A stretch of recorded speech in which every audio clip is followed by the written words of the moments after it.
Beaucoup de gens ont entendu parler de Masaru Emoto, qui est ce Japonais qui lorsqu'il exposait des échantillons d'eau à de la musique ou des choses positives et d'autres échantillons à des choses négatives, et bien, qu'il congelait ces échantillons-là, et bien, les flocons congelés avaient des caractéristiques différentes. C'est-à-dire que les flocons congelés par la musique positive et l'ambiance positive et l'énergie positive étaient des flocons géométriquement à 6 pointes et très symétriques et tout ça.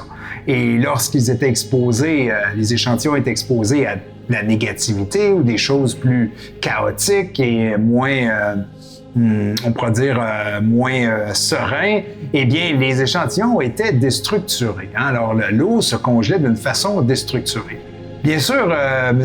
Emoto n'est pas un physicien comme tel, c'est un professeur, mais et ses observations sont un peu contestées, mais néanmoins ouvre l'idée que l'eau pourrait accumuler de l'énergie, voire même de l'information, même s'il s'agit d'énergie subtile, ce qui est parfaitement étudié dans les branches quantiques par un scientifique quand même assez connu qui s'appelle Gerald Pollack. Et Gerald Pollack qui a un peu... on pourrait dire, ouvre la voie à ces autres propriétés intéressantes qui n'avaient pas été observées jusque-là.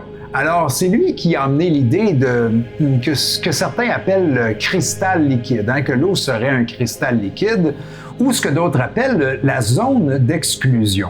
Alors, c'est un 4e état, c'est-à-dire que M. Pollack prétend qu'il s'agit d'un 4e état, donc liquide, solide, gazeux, et ce 4e état qui serait cristal liquide.